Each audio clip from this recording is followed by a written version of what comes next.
你有没有发现，人活到了一个岁数，身上最难熬的往往不是痛，而是那种钻心刺骨的无名痒。有时候是半夜小腿痒得翻来覆去睡不着，有时候是背上越抓越痒，甚至抓出了血痕。你跑去买了最贵的保湿乳液，看了好几间皮肤科，擦了各种药膏，但那个痒啊，就像是藏在骨头里，怎么除都除不掉。你有没有想过为什么会这样？我们总以为健康长寿靠的是先天的基因，发痒只是因为冬天冷了，天气太干，或者是身体单纯老化了，但其实不然。今天我想跟你分享一个或许会彻底打破你固有认知的观点。年纪大了，身上那些久治不愈的无名痒，其实根本不是单纯的皮肤病，而是老天爷在给你发送求救信号。那个越抓越痒的，从来都不是这副皮囊，而是你的心。这其实是无形的因果，透过你的身体轻轻敲打你，提醒你该停下脚步，好好检视自己的生活了。佛家常说，我们这个身体啊，叫做四大假合。什么是四大呢？就是地、水、火、风。我们的骨头肌肉是地，血液体液是水，体温是火，呼吸是风。这四个元素就像是我们向天地借来的积木，暂时拼成了我们这个人。既然是借来的，总有一天会老旧，总有一天要归还。所以随着年纪增长，这副皮囊的积木松动了，身体出现不适，甚至开始发痒，这都是再正常不过的自然规律。但是很多时候，这种不寻常的、顽固的、半夜让你惊醒的痒，其实超越了自然老化的范畴，它是因果的显化。你一定听过一句话，万法皆空，因果不空。我们常常以为生病了，身体哪里痛了痒了，是老天爷在惩罚我们，或者是我们最近运气特别差。其实不是的。弘一法师曾经开示过关于病苦的智慧。法师认为，病从来都不是来折磨你的，它是来度你的。你可以把我们的身体想象成一辆开了很久的车子，今天仪表板上突然亮起了一颗闪烁的红灯，你会觉得这颗红灯是在故意找茬吗？不会的，这颗红灯是车子在保护你，它在警告你机油不够了，刹车皮磨损了，或者是引擎已经过热了。这个红灯在告诉你什么呢？它在说，你过去这段时间的生活习惯，你的起心动念，你常年压抑的情绪，已经偏离了正道，结出了恶果。这个因可能是你吃了太多重口味的食物，可能是你为了一个放不下面子的人熬了太多的夜，更可能的是你心里积压了太多的怨气与委屈，一直憋在心里，找不到人说。这些身体里代谢不掉的毒素，这些心灵上化解不开的执念，找不到出口，最后只好顺着血液从你的皮肤里钻出来，变成让你坐立难安的痒。所以当你觉得身体很痒的时候，不要急着去抱怨，也不要只是烦躁的拼命去抓，因为你越抓，皮肉就越破，烦恼就越深。我们反而要感谢这个痒，它是老天爷在黑夜里为你打出的一发信号弹，充满了无比的慈悲。它在疾病还没有酿成不可挽回的大病之前，用这种微小但深刻的刺痛感，把你从日复一日麻木的生活中狠狠地唤醒。它在温柔地问你，辛苦了大半生，你照顾了那么多人，担了那么多责任，但你有多久没有好好照顾自己的心了？为了让你更明白这个道理，我想先跟你讲一个真实的故事。我认识一位林大哥，今年62岁了。他是那种我们在社会里最常见也最传统的硬汉。他经历过经济起飞的年代，大半辈子都在为家庭、为事业打拼。在公司里，他是资深的老员工，面对老板的无理要求，客户的百般刁难，他从来不反驳，总是默默把委屈吞下去。回到家里，他是家里的顶梁柱，房贷、车贷、孩子的学费，所有的重担他一个人扛。他这个人啊，性格非常坚韧，遇到什么不公平的事，遇到什么委屈，他从来不说。在那个年代长大的男人，总觉得说出自己的累就是一种软弱，他习惯性的把所有的情绪往肚子里吞，也从不轻易喊痛。就在前2年，年过60的他，小腿跟背部突然开始出现严重的瘙痒。起初他以为只是冬天到了，皮肤太干。他像很多长辈一样，觉得这点小毛病根本不值得大惊小怪。他随便去药局买了条药膏擦一擦，就继续每天熬夜看报表，继续为了拿订单去应酬喝酒。他想用意志力去对抗身体的这点不舒服，就像他这大半辈子对待所有困难的方式一样。可是那个痒却越来越猖狂，到了后来，特别是夜深人静，当他一个人躺在床上的时候，那个痒啊，就像是有成千上万只蚂蚁顺着他的血管在骨头缝里疯狂地钻。他痒到夜不能寐，常常在半夜里不自觉地抓。他抓得非常用力，仿佛要把皮肉撕开，把里面的什么东西掏出来一样。每天早上醒来，他的背上、小腿上全是一道道触目惊心的血痕，床单上甚至沾满了血迹。最后实在是受不了了，在家人的半强迫下，他才去了医院做详细的检查。结果出炉，让林大哥一家人都吓了一跳。医生看着报告，摇摇头说，这根本不是单纯的皮肤病，因为长期的巨大压力、过度消耗，再加上他常年憋在心里的负面情绪，导致他的肝脏跟肾脏功能已经出现了严重的异常。这在中医的理论里，或者我们用传统的观念来看，叫做失养。什么是失养呢？就是你身体里的代谢功能彻底罢工了，毒素排不出去了。这时候我们就要往深处问了，为什么毒素会排不出去？其实这就是佛家说的三毒：贪、嗔、痴。在你身体里的具象化，中医常说肝主怒。当你生气的时候，当你觉得委屈的时候，如果你发泄出来，这口气就散了。可是林大哥半辈子都在向外追求金钱、责任、男人的面子。他把所有的委屈、愤怒、不甘心跟极度的疲惫，也就是佛家说的嗔恨心，全部深深的、死死的压抑在心底。他以为不说出来，事情就过去了，但他不知道，身体是会记账的。那些没有说出口的委屈，那些在无数个深夜里独自咽下的苦水，并没有凭空消失，它们变成了身体里的尸毒，一点一滴地淤积在五脏六腑里。这些排不出去的毒，最终找不到出口，只好化作皮肤上钻心的痒。这个痒，其实是老天爷强迫他按下的人生暂停键。老天爷在疯狂地提醒他，你该停下来了，这副皮囊已经装不下你那么多的委屈了，你该好好照顾自己的心了。说到这里，我想起佛教历史上一个非常著名的公案，叫做悟达国师与人面疮。在唐朝的时候，有一位悟达国师，他从小出家，精通经律论，修为非常高深。当时的皇帝唐懿宗非常敬重他，将他尊为国师，甚至亲自赐给他一个用极其珍贵的沉香木做成的宝座。那是一份至高无上的荣耀。当悟达国师坐上这个沉香宝座，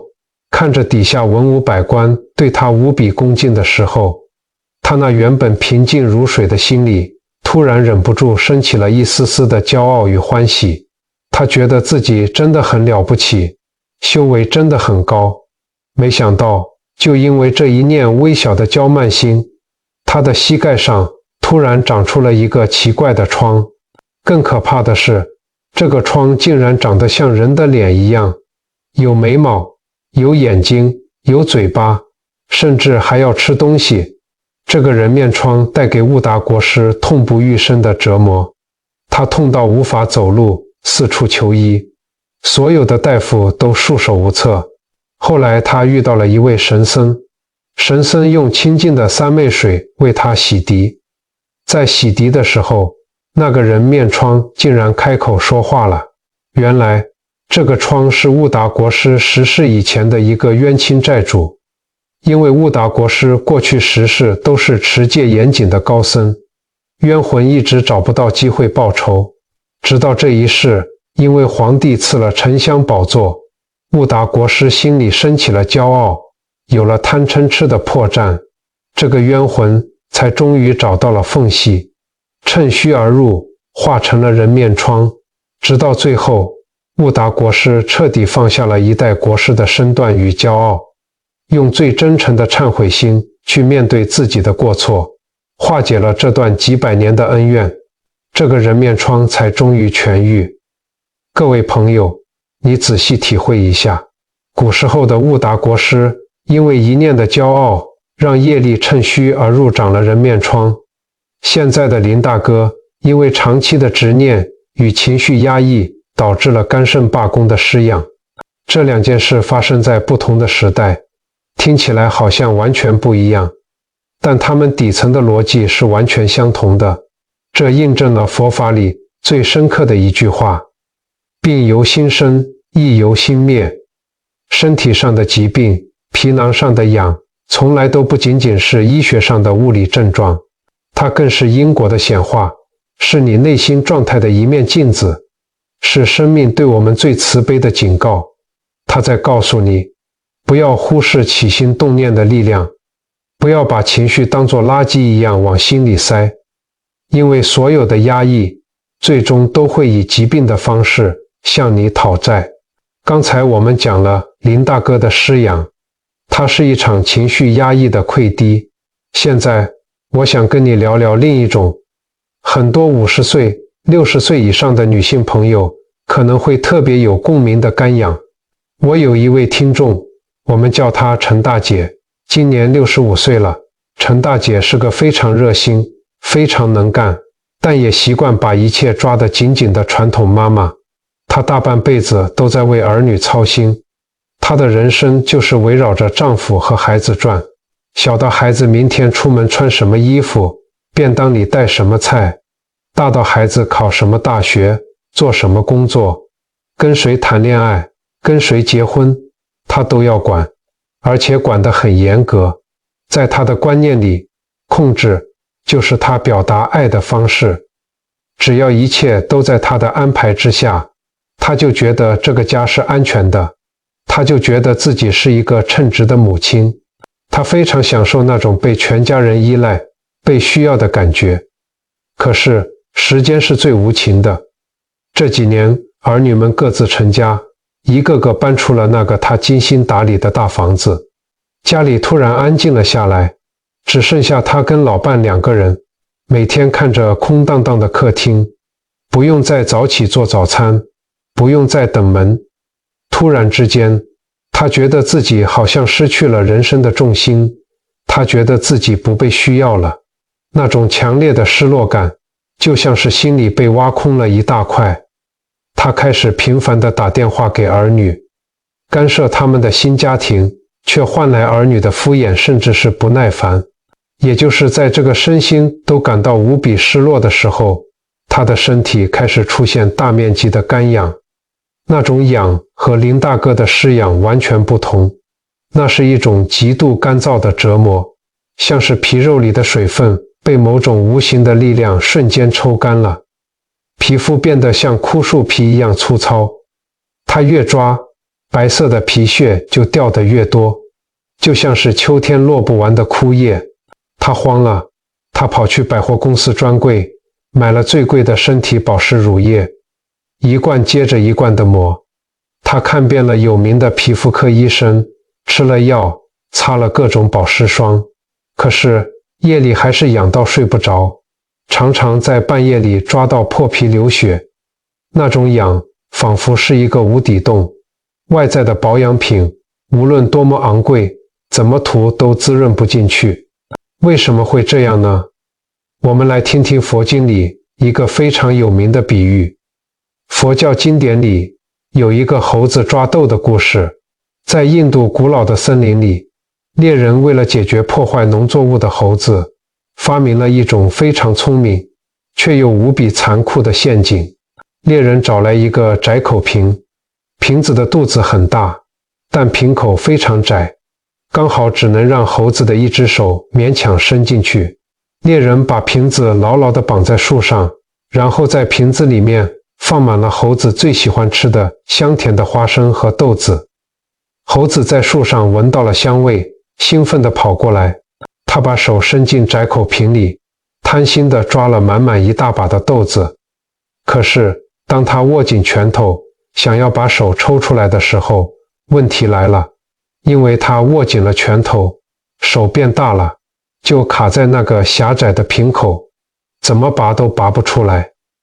这时候隐藏在草丛里的猎人拿着网子慢慢地走近了。猴子吓坏了，他看着猎人逼近，发出凄厉的叫声，痛苦万分，拼命地挣扎。他用脚蹬着树干，拼命想把手扯出来，甚至把手腕都磨出了血。其实所有在旁边看的人都知道，猴子要逃跑的方法非常简单，他只要做一个动作，松开手，只要放下那把豆子，他的手就能轻易地抽出来，他随时都可以逃回自由的森林。但是这只猴子直到被猎人抓住的那一刻，都不肯松开紧握的手。他舍不得那些香甜的豆子，最终为此失去了生命。各位朋友，你闭上眼睛想一想，陈大姐身上的干痒，是不是就像那只紧紧抓着豆子的手？在佛法来看，人的生命有春夏秋冬，年纪大了，身体的风大跟地大开始逐渐衰退，气血不再像年轻时那么旺盛，这就是生命的秋冬。秋冬本来就是一个万物凋零、水分减少、树木落叶的季节，这是一个自然做减法的过程。陈大姐的干痒，表面上看起来是皮肤缺水，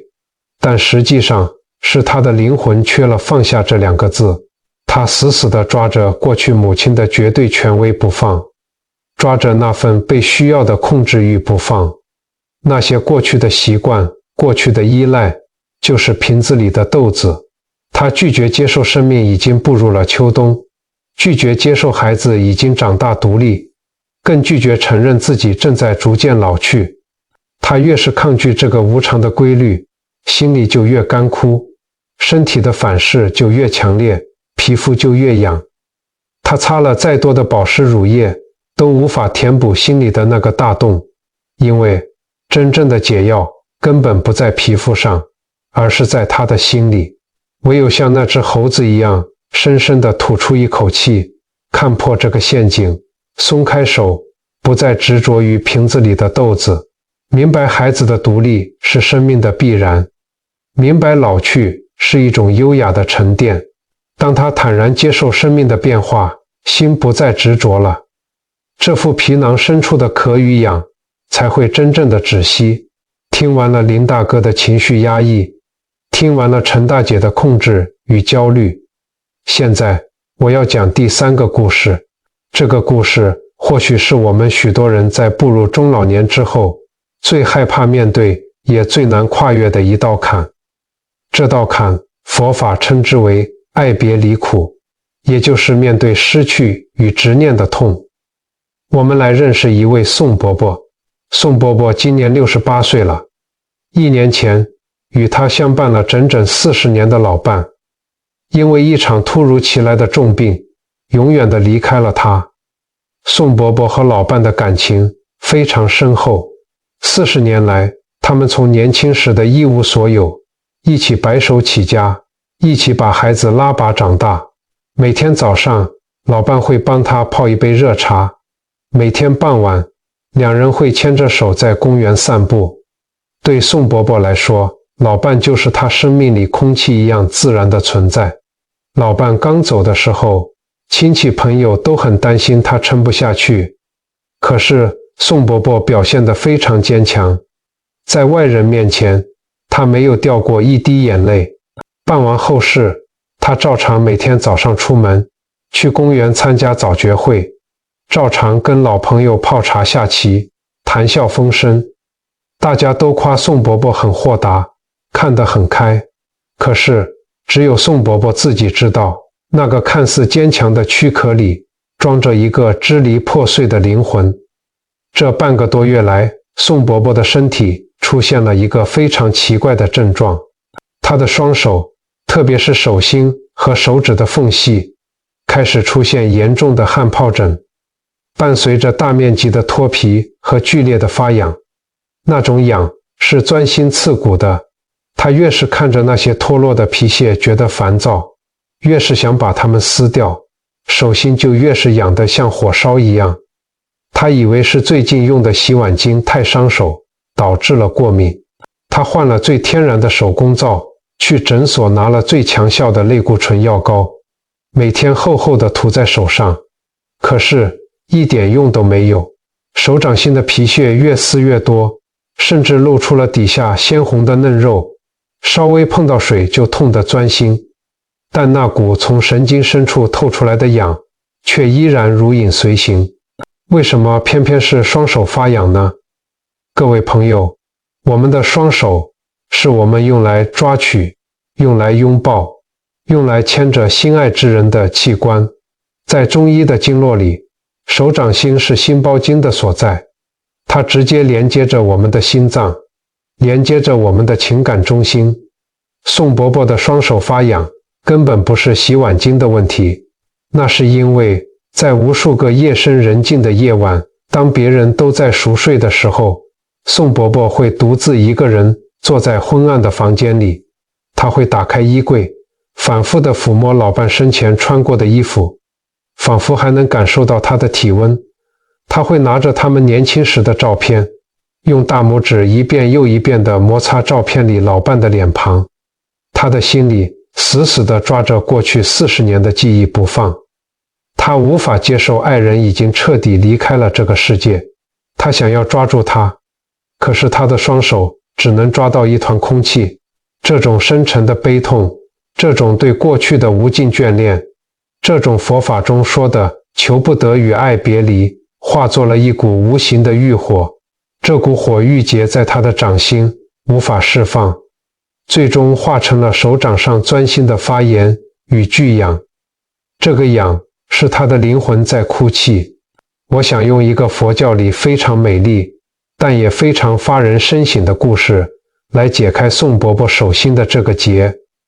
在一座深秋的山寺里，住着一位老和尚和一个小沙弥。秋天到了，寺庙后山的枫树林红得像火一样。小沙弥非常喜欢其中一棵树上长得最完美、颜色最鲜艳的一片红叶，他每天都要跑去看它好几次。有一天起了一阵秋风，那片最美的红叶终于抵挡不住风的吹拂，从树枝上飘落了下来。小沙弥看到这一幕，心里充满了舍不得。他立刻跑过去，在落叶掉到地上的那一刻，双手紧紧地把它捧在手心里。小沙弥觉得，只要我把它紧紧抓在手里，这片美丽的叶子就不会消失，它就永远属于我了。于是一整天，小沙弥都紧紧握着拳头，无论吃饭还是睡觉，都不肯张开手。他以为这样是在保护落叶，可是过了一天，当老和尚叫他把手张开的时候，小沙弥哭了，因为在他流汗、闷热的手心里，那片原本美丽干燥的红叶已经被揉碎了，腐烂成了一团黏糊糊的黑泥，而且因为长时间紧握着腐烂的叶片，小沙弥的手心也长出了红疹，生了病。老和尚轻轻地帮小沙弥把手洗干净，看着他的眼睛，慈悲地说：孩子啊，秋天过去了，叶子落下，这是天地间最自然的规律。你紧握着拳头，以为抓住了美丽，其实你什么都留不住，反而让美好的记忆腐烂，伤了你自己的手。老和尚指着满山的落叶说：你试着松开双手，当你愿意让这片叶子落到地上，化作春泥的时候，虽然叶子不在你手里了，但你抬起头，你却拥有了整个秋天的清凉与辽阔。各位朋友，宋伯伯手心的巨痒，其实就是老天爷在扮演那位老和尚，给他的一记当头棒喝。这份痒在提醒他，爱一个人不是把过去死死地抓在手里，当缘分尽了，如果你一直不肯松手，你只会让美好的记忆在你的心底腐烂成痛苦的执念，反噬你现在的生活。真正的爱是把手松开，是接受他已经圆满了这一生的功课，是把那份眷恋化为最深切的祝福。手松开了，心灵的重担放下了，掌心的发炎与巨痒自然就会在一阵清风过后慢慢褪去。听完了宋伯伯的故事，在进入总结之前，我还想再补充一种现代人非常常见却很容易被忽略的痒，头皮与肩颈的巨痒。我有一位经常来听经的朋友，大家都叫他张老师，今年刚好50岁。张老师是个追求完美、心思极其细腻的人，他的大脑就像是一台永远没有关机键的电脑，白天在学校操心学生的成绩，下班回家操心父母的慢性病，操心丈夫的生意，甚至连明后天要买什么菜，10年后的退休金够不够，他都要在脑子里反复盘算。他常常跟我说，他觉得自己的脑袋很重，里面像是塞满了铅块，而伴随着这种沉重感而来的是极其严重的头皮发痒，那种痒是一种带着紧绷感的刺痒。他越是焦虑，头皮就越紧，痒的就越钻心。他换了市面上所有号称抗敏、去屑的高级洗发精，甚至去做了昂贵的头皮护理，但往往只能舒服个半天。一回到家，看到乱糟糟的客厅，或是想到下个月要缴的账单，那个熟悉又恼人的痒，马上又会顺着后脑勺爬上来，逼得他不断去抓，抓得头皮发红，甚至开始大量掉发。张老师的痒到底在暗示什么呢？中医说，头是诸阳之会，是我们人体气血最顶端，也是最活跃的地方。但在佛法看来，这颗总是不停转动的脑袋，更是妄念的聚集地。我们总是习惯性的把还没有发生的事情提前搬到今天来担忧，把已经过去的遗憾留在脑海里反复咀嚼。张老师头皮上的痒，其实是他的大脑在发出超载的悲鸣。这就好像一台运转了太久的马达，因为一直没有散热，最后导致了机体发烫、发炎，那股因为过度思虑而产生的虚火直冲脑门，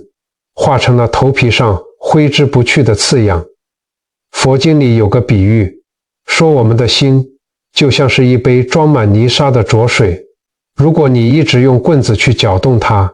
也就是你不停地去担忧，去思考那些你根本无法控制的未来，这杯水就永远是浑浊的。你越是想理清头绪，脑子就越乱，头皮就越紧绷发痒。老天爷赐给他这场头皮的痒，是为了提醒他一句话：学会放过自己，活在当下。儿孙自有儿孙福，未来的事情，哪怕你今天把头皮抓破了，也想不出个绝对的答案。当你试着把紧绷的神经放松，告诉自己，明天的事情交给明天，不再去过度干预，不再去穷紧张，当那杯水停止了搅动，泥沙自然会沉淀，水自然会清澈。到了那一刻，你脑门上那股焦躁的虚火退了，头皮的刺痒自然也就跟着烟消云散了。各位朋友，听完了林大哥的情绪压抑，陈大姐的控制与焦虑，宋伯伯对过去的执念，还有张老师对未来的过度担忧，你是不是也开始觉得我们身上的痒真的没有那么简单？其实中医跟佛法在很早以前就告诉我们一个秘密，我们身体不同的部位发痒，对应着我们心里不同的执念。现在我们不妨把身体当作一台心灵检测仪，一起来看看你身上的痒到底藏着老天爷什么样的信号。第一种，上半身发痒，这在佛法里往往对应着火大不调，就是你的脾气、你的焦虑，还有你对内在欲望的过度燃烧。这其实是在提醒你，你的生活节奏太快了，你需要降温，需要把脚步放慢下来。第二种，下半身的反复失痒，这往往对应着水大不调，就像林大哥那样，水代表着我们的情绪与流动。当你心里有太多的怨恨、不甘心或者委屈，你压抑着不去化解它，这是在警告你，不要再把过去的伤害拿来惩罚现在的自己。你需要原谅，需要让心里的那条河重新流动起来。第三种，秋冬季节全身大面积的干痒，如同陈大姐那样，这对应着身体风大与地大的流失，是在教导我们一堂很重要的课，接受无常。干痒是老天爷在提醒我们，要学会坦然接受肉身的衰老，不要去死死抓着那些已经留不住的青春或是面子。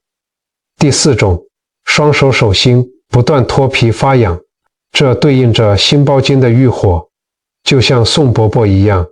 是你在情感上不肯放手，死死抓着过去的执念。这是在告诉你，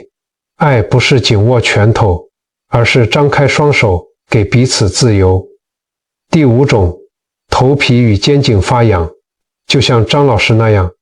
这是你的妄念在作祟，是你背负了太多不属于当下的重担。他在提醒你放下对未知的恐惧，把心安住在此时此地。总结来说，每一次的发痒，每一次的抓挠，其实都是我们在跟自己的执念拉扯。如果你一直带着情绪去对抗它，你只会让自己遍体鳞伤。各位朋友，既然我们知道了身上的痒其实是心灵的求救信号，那我们到底该怎么做呢？佛法在世间，不离世间觉，修行从来都不是要你躲到深山里去敲木鱼，真正的修行就在我们每一次的起心动念里，在我们每一天的日常起居中。今天我为大家准备了3个微小行动，我们一起练习。转病为道。第一个，正念观心法。下次当你觉得身体某个地方又开始痒的时候，请你先做一件事，深呼吸，不要马上反射性的去抓，你试着安静下来，把注意力集中在那个痒的地方，像一个旁观者一样静静地看着它。你会发现那个痒其实是一波一波的，它会升起，也会慢慢退去。当你忍住不去抓的那一刻，你就切断了跟烦恼对抗的惯性，你学会了跟不舒服和平共处。这就是佛家说的不随境转。心静下来了，痒自然就淡了。第二个，清净饮食观。我们刚刚说到，很多上半身的痒是因为贪跟火大。从今天起，我们试着在吃饭的时候做个小练习。当你吃白菜、吃萝卜这些原型食物的时候，试着细嚼慢咽，去品尝食物最原本的甜味，在心里默默感恩这片土地长出的食物。当你开始懂得欣赏清淡，慢慢放下，对重油重咸的贪爱时，你身体里的无明火就会慢慢降温。第三个，睡前清空法，这个方法特别适合那些常年压抑、有失养困扰的朋友。每天晚上睡觉前，请你在床边坐3分钟，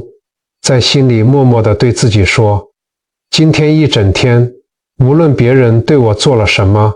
无论我受了什么委屈，我都在这一刻全部原谅，把心里那些发臭的、淤积的怨气，跟着你的吐气全部清空。不要把今天的烦恼带到明天的早晨。当你的心干净了，没有毒素了，你的皮囊自然就清凉自在了。各位朋友，节目的最后，我想跟你们说些心里话。我们这一生其实就像是一场漫长的旅行，而我们的身体就是我们在这趟旅程中唯一的一间客栈。既然是客栈，住久了、老了，屋顶会漏水，墙壁会斑驳，晚上风吹过的时候会发出吱吱嘎嘎的声音，这些都是必然的。我们这辈子原谅了很多人，包容了很多人，照顾了无数的人，但往往我们最苛刻对待的就是自己。你为了孩子操碎了心，为了家庭委曲求全，为了生活吞下无数的委屈跟眼泪。可是当身体撑不住了，发出悲鸣，开始发痒的时候，我们却还嫌弃它，怪它为什么这么不中用，怪它为什么要在半夜折磨我们，